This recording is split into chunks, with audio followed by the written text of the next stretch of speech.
Governor of the Central Bank, Dr. Kevin Greenidge, has given a stellar report on Barbados' economic performance for the first half of the year.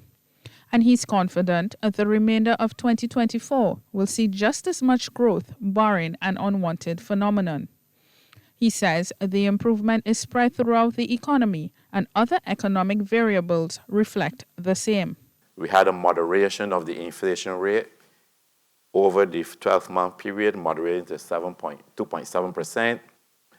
Unemployment rate continued to ease down, falling 2 percentage points to 6.9%. That's the unemployment rate.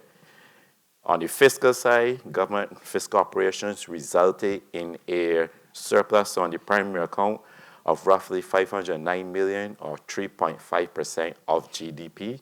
Additionally, the governor says the last 6 months recorded the largest first-half tourism performance on record, with 18% growth. If I start with one of the CARICOM market, you have a 20% increase from 35,000 to 42,000 tourists.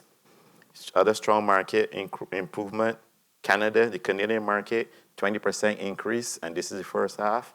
The U.S. market had the largest increase, increasing by 45%, moving from just 82,000 to 120,000 tourists on island. And this, of course, reflected the strong performance in terms of the ICC Men's World Cup cricket. And also, we had increased airlift capacity. Now, the UK market is interesting. We had 136,000 tourists, roughly, compared to 137, so a slight decline, not much.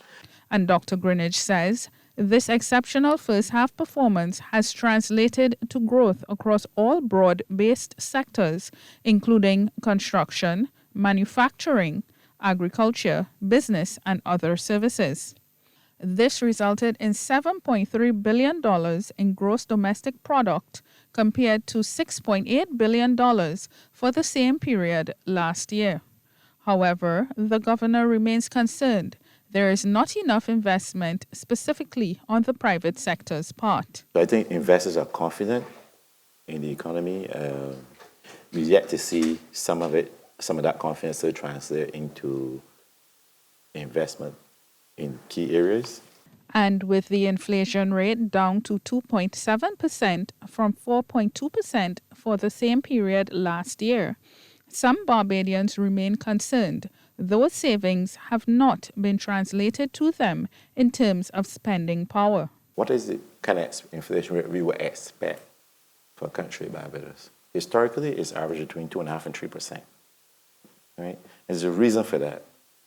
It's because we have a fixed exchange rate, and not getting too technical, and when you have a fixed exchange rate, you kind of import the inflation dynamics of the country which you are paid to. But Dr. Greenidge says in some instances, it takes about 4 to 5 months for some of the improvements to be passed on to the consumer. Rachelle Agard, CBC News.